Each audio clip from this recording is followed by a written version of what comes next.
Assalomu alaykum aziz qarindoshlar. Bu vaqtingiz xayrli bo'lsin. Python dastlabki programmalar darsining 3-chi qismiga mana xush keldinglar.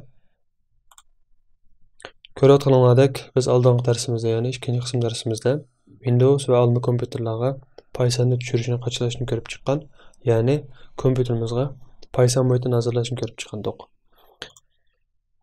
Bundan biz bugungi darsimizda mush Pythonning kodlarini tahrirlashimizga va ijro qilishimizga oid qulaylik yaratilgan, shu bilan bir vaqtda Uyg'urcha izohatlarni chiroyli chiqara oladigan bir kod tahrirlashni qachilaymiz. Qachilashdan ilgari bu kod tahrirlashninki sahibini, ya'ni egisini ko'rib qo'yaylik, kim tarafidan chiqadi. Bundan biz bevosita Google'ni ochgandan keyin bu yerga JetBrains deb yozgandan keyin qarasanglar shu JetBrains degan shirkatninki PyCharm ismli kod tahrirlashni tushiramiz. Bevosita tunji betni ochgandan keyin bu yerda tools'ni ochamiz. Ochgandan keyin qarasanglar bu yerda PyCharm deb bor. Buni ochgandan keyin downloadni bosamiz. Qarasanglar avtomatik holatda magnet aladi. Mana o'chirib turayli. Qarasanglar bu yerda ikki xil nusxa turdi. Birisi Caspian nusxasi va birisi haqsiz shaklda ishlatiladigan boshlang'ich nusxasi.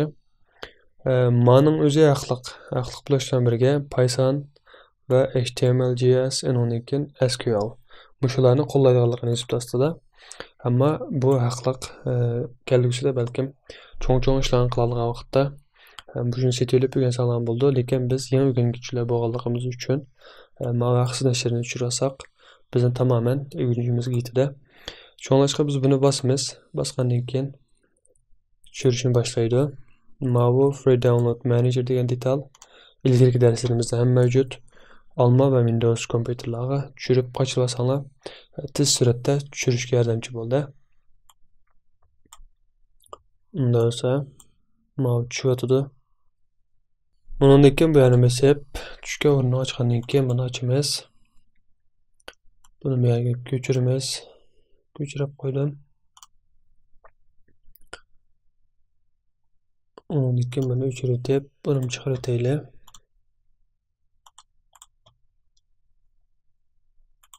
Qarasanglar bu yerga qo'shildi degan gap. Buni ochgandan keyin mana shaklda chiqdi. Agar sizlarda ochgandan keyin mana shaklda chiqmay, import PyCharm setting from deb chiqadigan bo'lib qolsa, asteriskni tanlab yangidan ochsanglar bo'ldi, mana shaklda chiqdi. Bundan keyin qarasanglar bu yerda ikki xil bor. Create new project, ya'ni yangidan quradigan va yoki ilgari qurgan yoki ilgari tahrirlash yoki ilgari ishlagan ba'zi mashqlarni bevosita open orqali ochsanglar bo'ldi. Men qurmaganligim uchun yangidan quraman. Qurgandan keyin buning nega qurilganligini ko'rsatadigan bir yer chiqdi. Buni besib, mana bu yerda desktopni tanlab, mana ustiga bir tal hujjat qisqish qo'ray, masalan, Python deb yozaylik. Qaranglar, menga Python deb qurildi. Open bosgandan keyin mana. Undan keyin create bossak, mana shaklda ochildi. Close bosgandan keyin mana shaklda ochildi. Qarasanglar bevosita mana shaklda chiqdi. Ammo Windows'ga qo'shilgan vaqtda biz eng boshda ochgan vaqtda ikki xil uslubni sunaganda bizga biriga qora, birisiga oq. Mana shaklda, lekin Almada bevosita mana shaklda chiqqan bo'lsa, PyCharm ochamiz va buni ochgandan keyin qarasanglar bu yerda mana uslubni ikkisini tanlasak bo'ldi. Masalan, buni tanlab OK'ni bosgandan keyin mana qora shaklda bo'ldi. Bu yerda o'zgartirib olsanglar bo'ldi. Yangidan bir kod tahrirlaydigan o'rinni için ko'rsatib qo'yay. Bu yerga kelib, ya'ni biz qo'ygan bu yerdagi Python deb qurdik emas, bu yerga kelib mouse'ni o'ng ko'rikni bosgandan keyin qarasanglar bu yerda new deb mana shaklda chiqdi. Bu yerdan biz Python file degan ochamiz. Ochgandan keyin bu yerga biz bu yerga bir tal ism yozamiz. Ma'ning o'zi saqlangan o'rinning ismi, ma'ning o'zi saqlangan hujjatning ismi. Bu ikkisini ayirib qilish kerak. Bu yerga biz ism yozamiz. Biz buningga 3-chi darsda yozaylik. Enter bosgandan keyin mana bu kod yozilgan yer chiqdi. Masalan, print besib ko'rib boqaylik.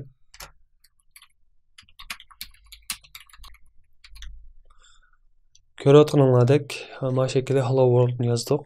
Tunji darsimizda boshqa tillar bilan bo'lgan farqini mush hello world orqali selishtirgandik. Qarasanglar bevosita bu yerdan run deb chiqmadi, ya'ni ijro qilish chiqmadi. Mana ustida run deb chiqdi. Buni bosgandan keyin 3-cü dərsini basımız. Mana qarasanglar bu yerdə Hello World deb icra qilib berdi. Agar icra qilmay qolib qolsa, buni bosgandan keyin bu yerdan Edit Configurations deganni bosgandan keyin bu yerda mana menüdek chiqish kerak.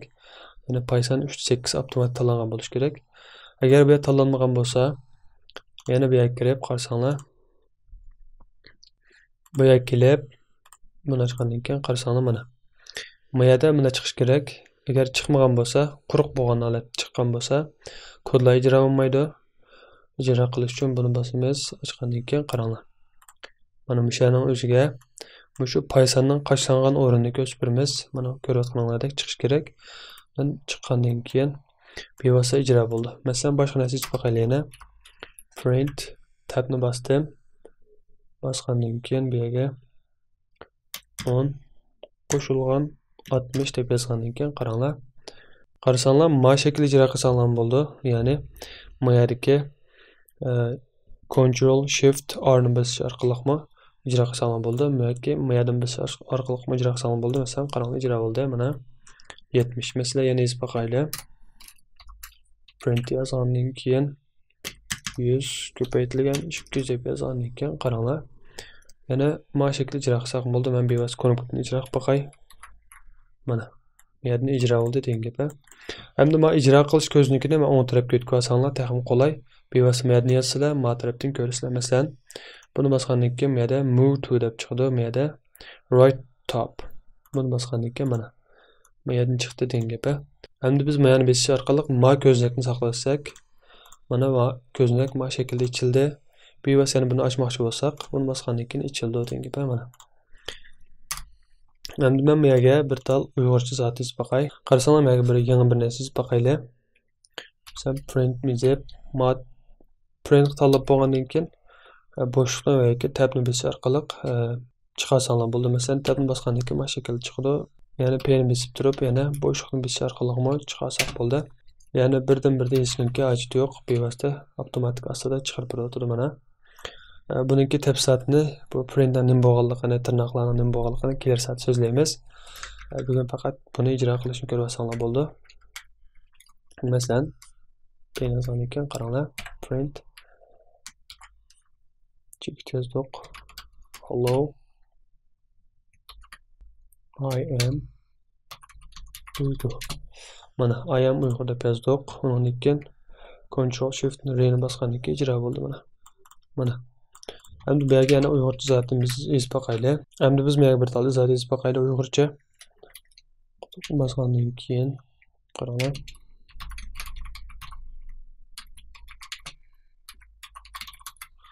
Mana mani yozdik. Mahadbek satam, ya'ni ko'rinmaydi, tuzuk. Bu xatni chiroyli qilish uchun oldi bilan kompyuterimizga font qo'shlaymiz. Font qo'shishdan ilgari darslarimizda mana 114 xil uyg'urcha xat nusxalari mushuni ichib munosabatli ko'rsatmalar bo'yicha tushirib qo'shilib olsanglar bo'ldi. Qo'shilgandan keyin yana bu yerga kelib edit qilib, bu yerdan font degan tanlab qarang, bu yerda to'g'ri belgisi qo'yilib qolgan bo'lsa, faqat mushunchalik bir tal fontni tanlay olamiz. Buni o'chirayotgandan keyin buni kompyuterimiz ichidagi ham fontlar ko'rinadi degan gap. Bu yerda masalan men tushirib olib ekranni shiltay va bu yerdagi fontninki cho'nkichlikni, ya'ni shu kod yozgan vaqtdagi cho'nkichlikka men buni 15 qildim. OKni bosgandan keyin qarasanglar mana.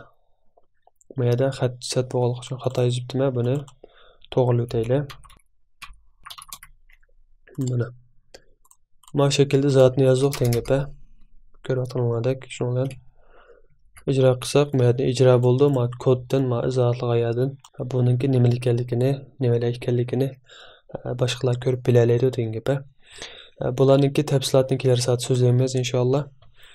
Biz bugungi darsimizda shu PyCharm qachon bo'ldik, ijro qilishni va yoki ba'zi tanishlarni ko'rib chiqdik. Endi sizlar kelar safhagacha shu ifoda va belgilardan keyin shu konvertatsiyaga o'rnini o'rganib olgach, PyCharm qachlab o'zinglar oddiy bo'lgan narsalarni yozib ijro qilib ko'rib boqsanglar bo'ldi. Shu PDFning o'zimi ham mazkur videoning ostida bor. Ashyolarni tushirib chiqarish orqali ko'rsanglar bo'ldi yoki telefonlarga tushirilib ko'rsanglar bo'ldi. Knopkalarninki o'rnini bilib olinglar. Undan biz buni bevosita saqlab qo'ygandan keyin mana komandasini bossaq bo'ldi yoki seviyamiz bosh qismidan saqlasak bo'ldi. Buni saqlab etdim. Undan keyin xatoni bosgandan keyin yana xatoni bosay. Undan sonra dersimiz müşahede bo'lsin. Texim ko'p qarindoshlardan foydalanish uchun darslarimizni o'zaro tavsiya qilib qo'yishni, texim yaxshi bo'lgan darslarni ishlay olishimiz uchun qonunimizga ergashishlar birga darslarimizga bosh barmoq bosish orqali yoqtirishni unutmag'aysizlar. Allohga omonat.